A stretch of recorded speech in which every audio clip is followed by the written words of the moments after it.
Everyone, welcome to J Sir Tutors. आज से हम मैथ्स की एक न्यू सीरीज़ स्टार्ट करेंगे जिसमें हम मैथ्स 1 एंड मैथ्स 2 दोनों ही जो पार्ट्स है उसके हर एक लेसन जो है वो कवर करेंगे। लेसन का हर एक टॉपिक कवर होगा इन सभी वीडियोस में। जे सर ट्यूटर्स चैनल के साथ में बने रहिए एंड चैनल को सब्सक्राइब कर दीजिएगा। आज के इस लेक्चर में हम मैथ्स 1 का जो मैथमेटिकल लॉजिक फर्स्ट लेसन है वो स्टार्ट कर रहे हैं। मैथमेटिकल लॉजिक ये लेसन जो है ये बहुत ही ज़्यादा बेसिक है, बहुत ज़्यादा इजी है एंड स्कोरिंग भी है, क्योंकि इससे सिर्फ 2-3 मार्क्स के क्वेश्चंस आप सभी के एग्ज़ाम्स में पूछे जाते हैं एंड बहुत ज़्यादा इजी टू अप्रोच होते हैं। तो ये जो लेसन है वो अच्छे से कर लीजिएगा ताकि आपके 2-3 मार्क्स जो है हर एग्ज़ाम में वो बने रहें। मैथमेटिकल लॉजिक इनमें हमें ये जो लेसन है इसमें हमें कुछ चीज़ों के बारे में जानना ज़रूरी होता है, जैसे कि ट्रूथ वैल्यूज़ हमारे पास में 2 होती है, एक ट्रू होती है एंड दूसरी फॉल्स होती है। नेक्स्ट हमारे पास में लॉजिकल कनेक्टिव्स, कुछ ऐसे जैसे 2 सेंटेंसेस को हम लोग जोड़ते हैं, and, or, but, neither or, either or, if and only if then, इन सभी को हम क्या कहते हैं, लॉजिकल कनेक्टिव्स कहते हैं। ये जो कनेक्टिव्स अभी मैंने बताया जैसे कि एंड और, इनको हम क्या करते हैं, सिंबल से रिप्रेजेंट करते हैं। देन दूसरी जो सबसे पहली चीज़ हमें पढ़ना है ये लेसन में, डैट इज़ स्टेटमेंट। आपको कुछ ऐसे सेंटेंसेस दिए हुए होंगे एग्ज़ाम में एंड वो जो सेंटेंसेस है वो स्टेटमेंट है या नहीं वो आपसे पूछा जाएगा। एंड अगर ये जो सेंटेंसेस है वो अगर स्टेटमेंट है तो उसकी ट्रूथ वैल्यू क्या है, वो ट्रू है या फिर फॉल्स है, ये पूछा जाता है।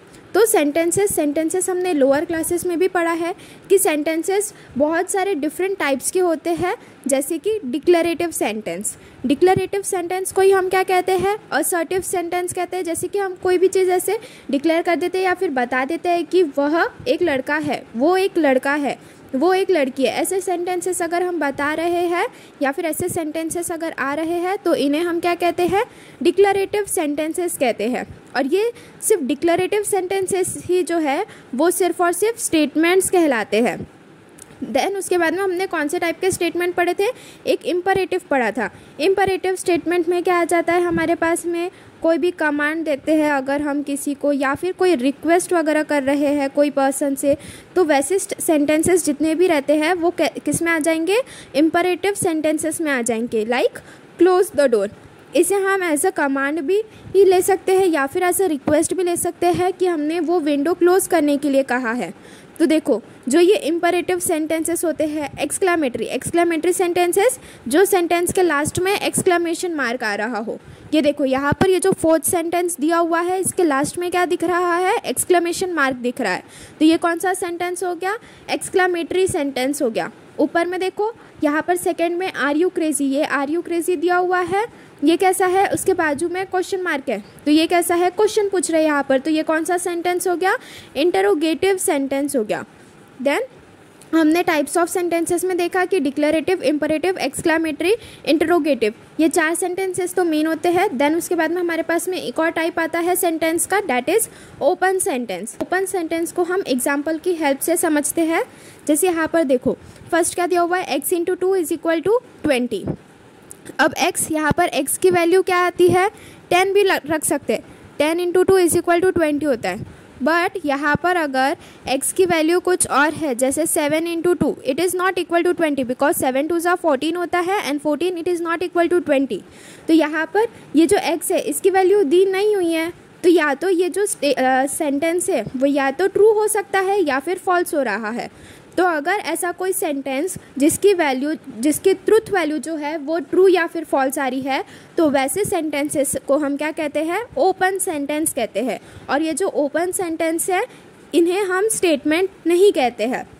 जितने भी डिक्लेरेटिव सेंटेंसेस होते हैं वो सभी के सभी स्टेटमेंट कहलाते हैं, बट जो imperative, exclamatory, interrogative and open sentences होते हैं इन्हें हम स्टेटमेंट नहीं कहते हैं। सिर्फ और सिर्फ डिक्लेरेटिव को ही हम क्या कहते हैं, स्टेटमेंट कहते हैं। यहाँ पर देखो ओपन सेंटेंस का एक और एग्जाम्पल दिया हुआ है, that he is a good person. अब यहाँ पर ये he is a good person, अगर वो इंसान एक अच्छा है तो ये वैल्यू कैसी हो गई, उसकी ट्रूथ वैल्यू ट्रू हो गई। बट वहाँ पर वो जो पर्सन है वो बैड है, तो फिर इसकी जो ट्रूथ वैल्यू है वो कैसी आ जाएंगी, फॉल्स आ जाएंगी। तो इसलिए यहाँ पर भी इसकी जो ट्रूथ वैल्यू है वो या तो ट्रू आ रही है या तो फॉल्स आ रही है।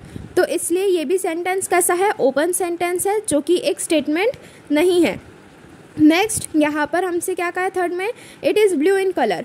अब ये कौन सी चीज़ को ब्लू इन कलर बोल रहा है? सपोज़ वहाँ पर अगर कोई आप सभी के सामने में अगर कोई चेयर रखी है वो रेड कलर की है, बट अगर उसे ब्लू कलर कह रहे हैं तो वो क्या हो गया, फॉल्स स्टेटमेंट हो गया। बट अगर आपके सामने में कोई चेयर रखी है और वो ब्लू कलर की है तो वो स्टेटमेंट कैसा हो गया, ट्रू हो गया। तो यहाँ पर भी दो केसेस अराइज हो रहे हैं, ट्रू और फॉल्स के। तो इसलिए ये वाला भी जो सेंटेंस है, it is blue in colour, ये कैसा हो गया, ओपन सेंटेंस हो गया, बिकॉज यहाँ पर दो केसेस अराइज हो रहे हैं। और ये जो ओपन सेंटेंस है इसे हम स्टेटमेंट नहीं कहते हैं। सिर्फ और सिर्फ जो डिक्लेरेटिव सेंटेंसेस होते हैं like he is a boy, ये क्या है, एक स्टेटमेंट है। आर यू क्रेजी, यहाँ पर क्वेश्चन मार्क आ गया, ये क्या हो गया, इंटरोगेटिव सेंटेंस हो गया, तो ये एक स्टेटमेंट नहीं है। Close the window, close the window मतलब यहाँ पर ये कोई कमांड शो कर रहा है, तो ये कैसा सेंटेंस हो गया, इम्परेटिव सेंटेंस हो गया। तो इम्परेटिव सेंटेंस भी स्टेटमेंट नहीं कहलाता है। देन उसके बाद में हाउ ब्यूटीफुल यू आर, यहाँ पर एक्सक्लेमेशन मार्क आ गया, ये एक्सक्लेमेटरी सेंटेंस हो गया। एक्सक्लेमेटरी सेंटेंसेस भी स्टेटमेंट नहीं कहलाते हैं, सिर्फ और सिर्फ डिक्लेरेटिव सेंटेंस को ही हम लोग स्टेटमेंट कहते हैं। ठीक है, नेक्स्ट यहाँ पर देखो हमारे पास में क्या आ रहा है, लॉजिकल कनेक्टिव्स आ रहा है। अभी मैंने थोड़ी देर पहले ही लॉजिकल कनेक्टिव्स के बारे में आपको बताया था। कनेक्टिव्स क्या होता है, जो कि दो सेंटेंसेस को जोड़ के रखने का काम करते हैं, जैसे कि and, or, neither, nor, if, then, if and only if, ऐसे सभी चीज़ों को, ऐसे सभी कनेक्टिव्स को हम लोग क्या कहते हैं, लॉजिकल कनेक्टिव्स कहते हैं, जिन्हें हम सिंबल की मदद से शो करते हैं। तो और के लिए देखना, ये अपवर्ड वाला जो ट्रायंगल है वो है सिंबल, और के लिए ये वाला सिंबल यूज़ होता है अपवर्ड ट्रायंगल की जैसे। एंड के लिए ये वाला सिंबल यूज़ हो रहा है लोअर ट्रायंगल की जैसे, और के लिए अपवर्ड ट्रायंगल, एंड के लिए लोअर ट्रायंगल। देन उसके बाद में एक दूसरा थर्ड लॉजिकल कनेक्टिव कौन सा आता है हमारे पास में, इफ़ देन। इफ़ देन के लिए हम लोग सिंगल एरो यूज़ करते हैं, and if and only if, if and only if के लिए हम डबल एरो यूज़ करते हैं। यहाँ पर देखो ये दोनों साइड से एरो दिख रहे हैं, ये किसके लिए यूज़ हो रहा है, इफ़ एंड ओनली इफ़ के लिए हो रहा है। ये वाली जो कंडीशन है वो कंडीशनल होता है, और ये बाई कंडीशनल एरो होता है। देन नॉट, अगर कहीं पर कोई भी सेंटेंस में जैसे he is a good boy, तो उसके लिए अगर जैसे he is a good boy दिया हुआ है, इसे अगर हम पी से रिप्रेजेंट कर रहे हैं तो he is not a good boy, इसे हम ये कैसा हो गया, नेगेटिव सेंटेंस हो गया, यहाँ पर नॉट आ गया, तो इसे हम नेगेशन वाले सिंबल से रिप्रेजेंट करेंगे, नेगेशन या फिर नॉट। नेगेशन का सिंबल कैसा होता है, ऐसा स्विंग के जैसा होता है। यहाँ पर देखो नॉट के लिए कैसा सिंबल यूज़ किया है, यहाँ पर स्विंग के जैसा सिंबल यूज़ किया हुआ है। ठीक है, सो लॉजिकल कनेक्टिव्स में हमें एंड, और, if then, if and only if, and not. ये वाला जो एंड का सिंबल है लोअर वाला ट्रायंगल, ये हम लोग बट के लिए भी यूज़ करते हैं, नाइदर, नॉर के लिए भी यूज़ करते हैं। ठीक है, तो ये याद रखना, बिकॉज आगे में जो आपकी एक्सरसाइज 1.1 दी हुई है वहाँ पर जैसे कुछ सेंटेंसेस दिए हुए हैं जिन्हें बट से कनेक्ट करके रखा है, या फिर नाइदर नॉर वाले सेंटेंसेस दिए हुए हैं, तो वहाँ पर आपको इसको मैथमेटिकल फॉर्म में एक्सप्रेस करना है, तो इसे हम लोअर ट्रायंगल से ही एक्सप्रेस करते हैं। ठीक है, यहाँ पर अभी हम कुछ एग्जाम्पल देख लेते हैं इसके। ये देखो यहाँ पर नीचे में हमें क्या दिया हुआ है, convert the following compound sentences into mathematical form. यहाँ पर फर्स्ट क्या दिया हुआ है, मैंगो इज़ अ फ्रूट और पोटैटो इज़ अ वेजिटेबल। तो मैंगो इज़ अ फ्रूट, ये पहला सेंटेंस हो गया हमारा, मैंगो इज़ अ फ्रूट, ये फर्स्ट सेंटेंस है। दूसरा, पोटैटो इज़ अ वेजिटेबल, ये दूसरा सेंटेंस है। तो मैंगो इज़ अ फ्रूट, इसे हमने ऐसे जब आप एग्ज़ाम में भी लिखोगे ना, तब ये पूरा ऐसे सेंटेंसेस के फॉर्म में लिखना, तभी आपको इसके 2 to 3 मार्क्स मिलेंगे, जितने भी मार्क्स के लिए आपसे ये एग्ज़ाम में पूछा गया हो। जैसे let P is equal to mango is a fruit and Q is equal to potato is a vegetable. अब ये दोनों सेंटेंसेस को और से कनेक्ट किया हुआ है, तो इसका मैथमेटिकल फॉर्म क्या आएगा, P और Q। और के लिए अभी मैंने यहाँ पर ऊपर में ही बताया कि कौन सा सिंबल यूज़ करेंगे, अपवर्ड ट्रायंगल वाला यूज़ करते हैं। ठीक है, सो मैथमेटिकल फॉर्म क्या आ जाएगा इसका, P और Q। P में क्या है, मैंगो इज़ अ फ्रूट, और के लिए upward triangle, potato is a vegetable, इसे हमने Q से रिप्रेजेंट किया हुआ है। यहाँ पर एक और चीज़ याद रखना कि जनरली ये जितने भी लेटर्स वगैरह या फिर अल्फ़ाबेट्स यहाँ पर यूज़ करते हैं हम सेंटेंसेस के लिए, वो जनरली PQR ही यूज़ करते हैं। जनरली तो 3 सेंटेंसेस ही देते हैं, बट कभी कभार अगर 4 सेंटेंसेस दिए तो PQRS ही यूज़ करते हैं, उनके अलावा और कोई यूज़ नहीं करते हैं। ठीक है। सो यहाँ पर मैंगो इज़ अ फ्रूट और पोटैटो इज़ अ वेजिटेबल, इसमें P में क्या आ जाएगा, mango is a fruit, Q में क्या आ जाएगा, पोटैटो इज़ अ वेजिटेबल, और इसका मैथमेटिकल फॉर्म कैसे लिखेंगे, P upper triangle is used for R, and यहाँ पर ये Q आ गया। ठीक है। देन नेक्स्ट एग्जाम्पल क्या है हमारे पास में, if surface area increases then pressure decreases. तो अभी मैंने बताया था इफ़ देन के लिए हम कौन सा सिंबल यूज़ करते हैं, एक सिंगल एरो यूज़ करते हैं। तो यहाँ पर भी मैंने अभी शॉर्ट में लिखा है, बट एग्जाम में आपको इसको पूरा सेंटेंसेस के फॉर्म में ही लिखना है कि let P is equal to surface area increases and Q is equal to pressure decreases. Therefore mathematical form is P single arrow Q। ठीक है। अब यहाँ पर ये इफ़ और देन की जगह इफ़ एंड ओनली इफ़ दिया हुआ रहता था। देखो जैसे यहाँ पर अगर दिया हुआ है आपको surface area increases if and only if pressure decreases, तो इसका जो मैथमेटिकल फॉर्म है वो कैसा आएगा, P bye conditional Q, double arrow आएगा यहाँ पर, क्योंकि यहाँ पर हमने कौन सा कनेक्टिव यूज़ किया है, if and only if use किया हुआ है। बट यहाँ पर अगर इफ़ एंड देन यूज़ कर रहे हैं तो यहाँ पर सिंगल एरो आएगा। ठीक है। सो हमारी जो एक्सरसाइज 1.1 है मैथमेटिकल लॉजिक की, इसका जो क्वेश्चन नंबर 1 और 2 है, ये स्टेटमेंट एंड ये जो कंपाउंड्स स्टेटमेंट है उन्हें मैथमेटिकल फॉर्म में कैसे कन्वर्ट करेंगे, यही टॉपिक पर है। तो हम आज के इस लेक्चर में एक्सरसाइज 1.1 का question number 1 and question number 2 solve करते हैं। ठीक है गाइस, अगर आप सभी को वीडियो पसंद आ रही है देन प्लीज़ ज़्यादा से ज़्यादा अपने फ्रेंड्स के साथ में शेयर करें एंड चैनल को सब्सक्राइब करें। एंड अगर आपको नोट्स के हेल्प से पढ़ना है, ये जो मैंने यहाँ पर एक्सरसाइज सॉल्व की हुई है, तो अगर आपको इससे पढ़ना है देन नोट्स डाउनलोड करने की लिंक नीचे डिस्क्रिप्शन बॉक्स में दी हुई है, एंड हमारे टेलीग्राम चैनल पर भी ये जो एक्सरसाइज है वो अपलोड कर दी जाएगी। सो स्टार्टिंग विथ एक्सरसाइज 1.1, इसके क्वेश्चन नंबर 1 में हमसे क्या कहा है, state which of the following are statement, justify in case of statement, state its truth value. अब यहाँ पर ये जितने भी सेंटेंसेस दिए हुए हैं इनमें से कौन से स्टेटमेंट है वो हमें बताना है, एंड ये सेंटेंसेस अगर स्टेटमेंट है तो इनके ट्रूथ वैल्यू क्या है, वो ट्रू है या फिर फॉल्स है, वो भी हमें बताना है। सो फर्स्ट वाला देखो, फर्स्ट में हमसे क्या कहा है, 5 + 4 = 13 का है। 5 + 4 कितना होता है, 9 होता है, 9 which is not equal to 13। अब 9 नॉट इक्वल टू 13 है, LHS it is not equal to RHS, but यहाँ पर ये जो एक सेंटेंस दिया हुआ है ये क्या है, स्टेटमेंट है विच इज़ फॉल्स, तो इसलिए इसकी जो ट्रूथ वैल्यू है वो कैसी आएंगी, F आएंगी। तो यहाँ पर आपको पूरे सेंटेंसेस के फॉर्म में आंसर लिखना है कि it is a statement which is false. अब ये जो स्टेटमेंट है अगर ये फॉल्स है, therefore its truth value is F। Capital F लिखना है, स्मॉल f नहीं लिखना है यहाँ पे। ठीक है, ये याद रखना है कि यहाँ पर जो ट्रूथ वैल्यू है वो हम capital F and capital T से ही शो करते हैं। देन सेकेंड वाला देखो, यहाँ पर हमसे क्या कहा है, x - 3 = 14। अब यहाँ पर ये जो x है उसकी वैल्यू कितनी हो सकती है, 17 भी हो सकती है। 17 - 3 = 14 होता है, या फिर x की वैल्यू अगर रैंडमली हमने कोई भी ले लिए, लाइक 12 ले लिए, तो 12 - 3 it is not equal to 14, because 12 - 3 कितना होता है, 9 होता है, it is not equal to 14। तो 9 नॉट इक्वल टू 14 आ रहा है यहाँ पर।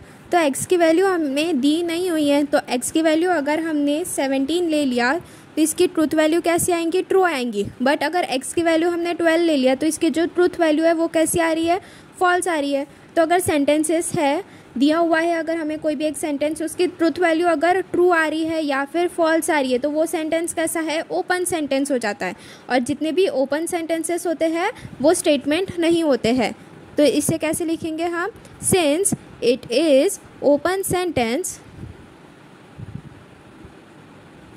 therefore it is not a statement।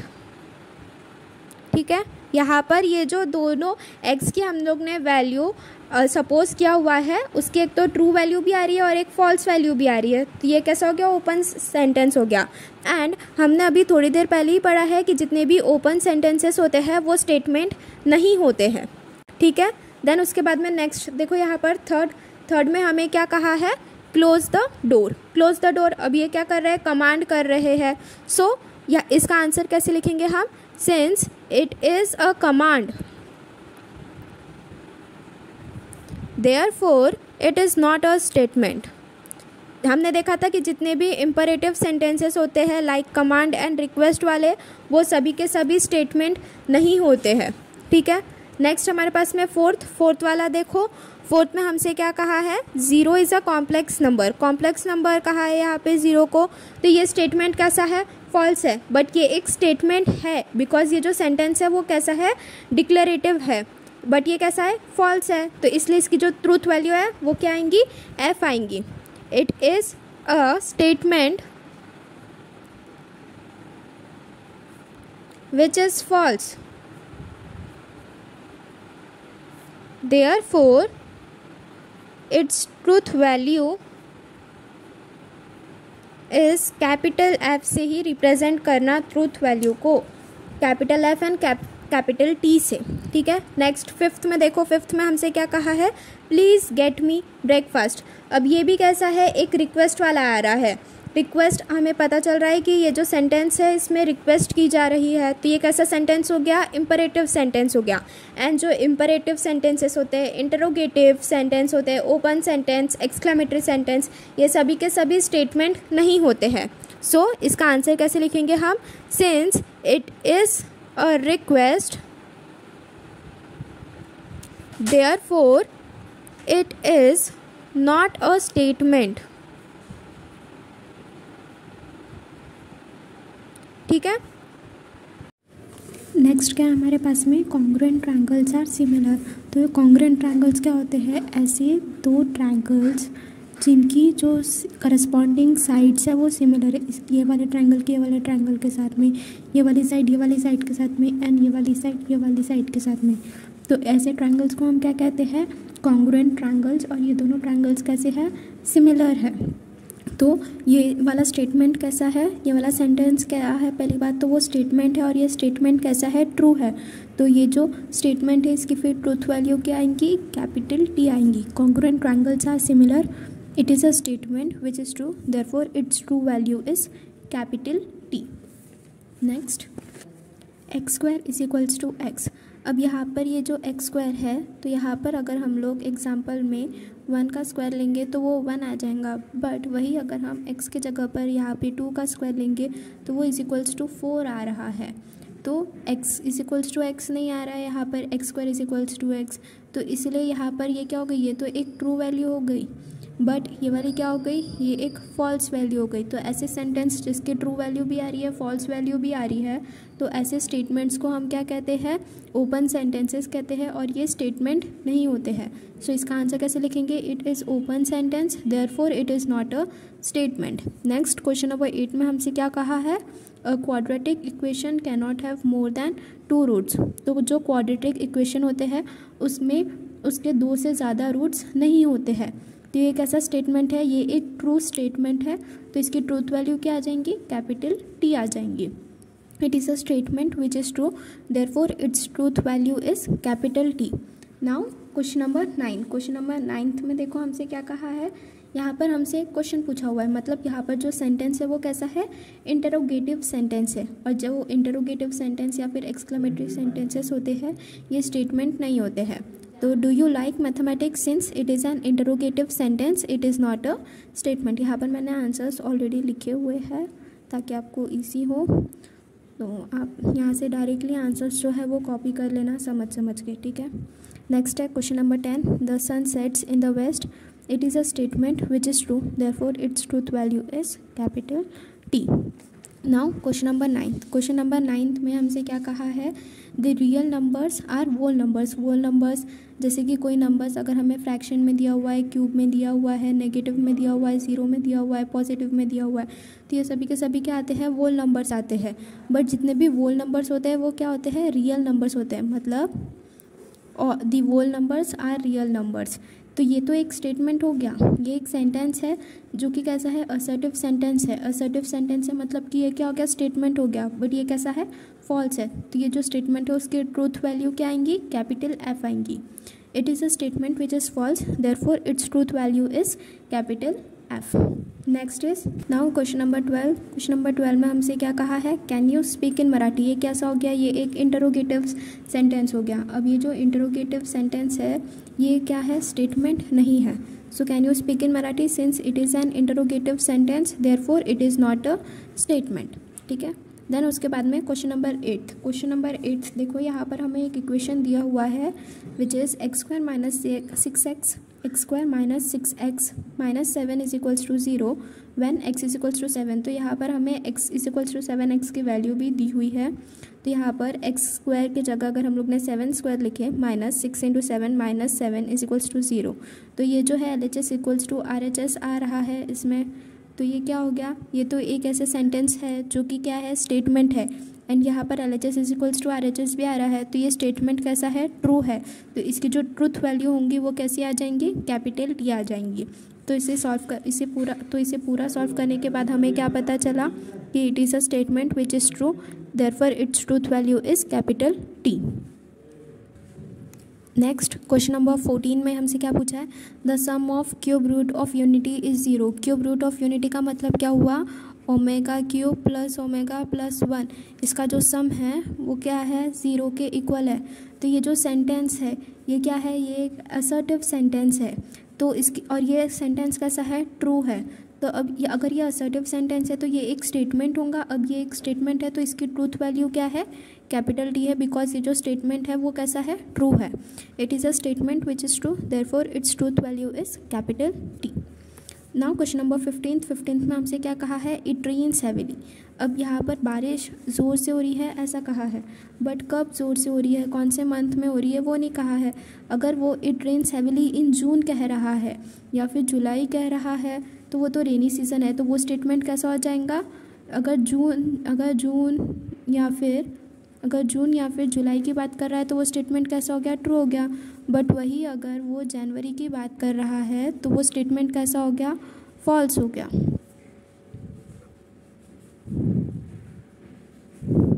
तो यहाँ पर दो केसेस आ रही है, एक ट्रू वैल्यू भी आ रही है और एक फॉल्स वैल्यू भी आ रही है। तो इसलिए ये जो सेंटेंस है वो कैसा है, वो एक ओपन सेंटेंस है। जितने भी ओपन सेंटेंसेस होते हैं वो स्टेटमेंट नहीं होते हैं। So it rains heavily, it is an open sentence, therefore it is not a statement. ठीक है, सो यहाँ पर हमारा जो एक्सरसाइज 1.1 था उसका क्वेश्चन नंबर 1 जो है वो पूरा कंप्लीट हो गया है।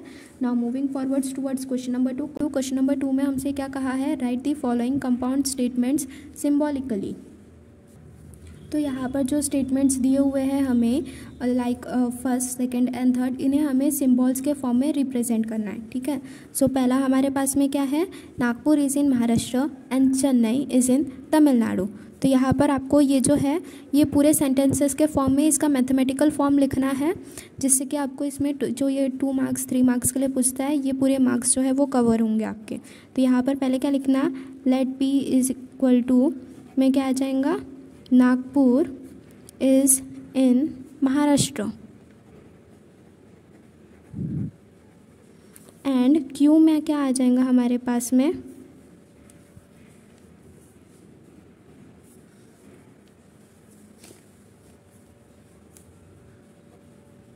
एंड Q में क्या आ जाएगा हमारे पास में, Chennai is in Tamil Nadu.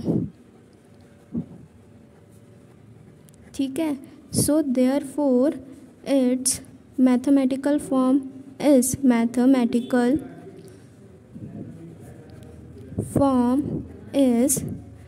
P and के लिए हमने उल्टा ट्रायंगल रिप्रेजेंट किया था, सो P एंड Q। ठीक है, नेक्स्ट हमारे पास में क्वेश्चन नंबर 2 हमसे क्या कहा है, ट्रायंगल इज इक्विलैटरल और आइसोसेलेस। तो इसके लिए भी हम सेम एज इट इज़ लिखेंगे लेट पी में क्या आ जाएगा यहाँ पर हमारे पास में ट्रायंगल इज़ इक्विलैटरल, ठीक है, ट्रायंगल कैसा है, इक्विलैटरल है। एंड क्यू में क्या आ जाएगा, या तो ट्रायंगल जो है वो कैसा है, आइसोसेलेस है। तो इसका मैथमेटिकल फॉर्म कैसे आ जाएगा, इट्स मैथमेटिकल फॉर्म इज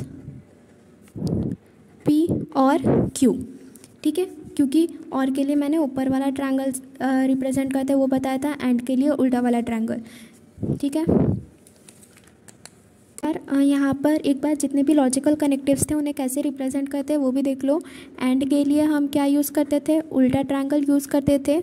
और के लिए हम क्या यूज़ करते हैं, अपवर्ड ट्रायंगल यूज़ करते हैं। फिर उसके बाद में इफ़ देन के लिए हम क्या यूज़ करते हैं, single arrow, if and only if. इसके लिए हम क्या यूज़ करते हैं, डबल एरो यूज़ करते हैं। नॉट के लिए हम ऐसा एक स्विंग वाला सिंबल यूज़ करते हैं।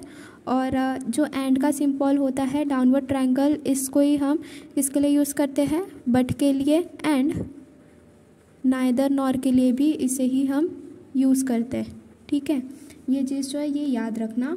देन उसके बाद में now moving forward towards question number 3। Question number 3 में हमसे क्या कहा है, the angle is right angle if and only if it is a measure of 90। तो यहाँ पर the angle is right angle, इसे हम पी कंसिडर कर लेंगे। इफ़ एंड ओनली इफ़ ये एक हमारा लॉजिकल कनेक्टिव है, तो इसके लिए हम सिंगल एरो वाला सिंबल रिप्रेजेंट करेंगे। And it is of measure 90, इसे हम क्यू से रिप्रेजेंट करेंगे। तो इसे हम कैसे लिखेंगे, let P the angle is right angle and Q it is of measure 90 degree, therefore its mathematical form is P। if and only if है तो इसके लिए डबल एरो यूज़ किया हमने यहाँ पे Q, ठीक है। मैंने यहाँ पे स्टार्टिंग में जब क्वेश्चन पढ़ा था तब सिंगल एरो मैंने यहाँ पे स्टार्टिंग में जब क्वेश्चन पढ़ा था तब मैंने गलती से सिंगल एरो कहा था इफ़ एंड ओनली इफ़ के लिए, बट यहाँ पर डबल एरोज आता है इफ़ एंड ओनली इफ़ के लिए। इफ़ एंड देन के लिए ही सिर्फ सिंगल एरो आता है, ठीक है। नेक्स्ट देखो हमारे पास में फोर्थ में क्या कहा है, angle is neither acute nor obtuse.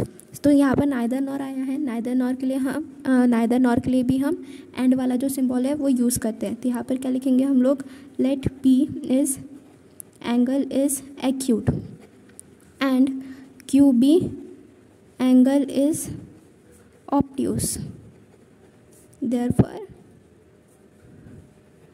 its mathematical form is negation of P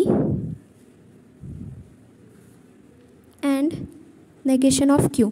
अब यहाँ पर ये जो स्विंग वाला सिंबल है वो नॉट के लिए यूज़ करते थे, तो वो अभी हमने यहाँ पर negation of P and negation of Q करके क्यों यूज़ किया है, बिकॉज यहाँ पर जो हमारा स्टेटमेंट है वो नेगेटिव में बात कर रहा है। नाइदर का मतलब नेगेटिव होता है, नॉर का भी मतलब नेगेटिव होता है, तो यहाँ पे नॉट के जैसे ही बात कर रहा है। जो एंगल है वो ना तो एक्यूट है ना ही ऑब्ट्यूज है, तो इसलिए यहाँ पे negation of P and negation of Q हमने लिखा है। नेगेशन वाला दैट इज़ नॉट वाला जो सिम्बॉल है वो यूज़ किया हुआ है। नेक्स्ट यहाँ पे क्वेश्चन नंबर 5 देखो, यहाँ पे हमसे क्या कहा है, if triangle ABC is right angled at B, then M angle A plus M angle C is equals to 90 degree। सो यहाँ पर if and then ये वाले लॉजिकल कनेक्टिव का यूज़ हुआ है, तो इसे हम एक सिंगल एरो से रिप्रेजेंट करते हैं। Triangle ABC is right angle, इसे हम P कंसिडर कर लेंगे। And M angle A plus M angle C is equal to 90, इसे हम Q कंसिडर कर लेंगे, ठीक है। So P let P be triangle ABC is right angle at B and Q be M angle A plus M angle C is equal to 90 degree, therefore its mathematical form is P implies Q। Single arrow use किया हुआ है if then के लिए यहाँ पे हमने। Now question number 6। Question number 6 देखो, यहाँ पर क्या कहा है हमसे, Hima Das wins gold medal if and only if she runs fast. So यहाँ पे if and only if use हुआ है एज अ लॉजिकल कनेक्टिव, तो यहाँ पर हमें डबल एरो से शो करना है दोनों सेंटेंसेस को. So let P be Hima Das wins gold medal and Q be she runs fast. Therefore its mathematical form will be P double arrow and Q. ठीक है. नेक्स्ट यहाँ पे देखो लास्ट क्वेश्चन है हमारे क्वेश्चन नंबर 2 का. That is x is not irrational number but is a square of an integer. यहाँ पर नॉट आया है तो वो एक्स स्विंग वाला जो सिंबल है वो यूज़ होगा यहाँ पे. ठीक है. सो एंड बट आया है तो बट के लिए हम एंड वाला ही सिंबल यूज़ कर रहे थे. ठीक है. So let P be X is irrational number and Q be it is a square of an integer. Therefore its mathematical form. यहाँ पर पी वाले सेंटेंस में नेगेटिव वर्ड यूज़ हो रहा है दैट इज़ नॉट, तो नेगेशन ऑफ पी लिखेंगे and Q लिखेंगे. ठीक है.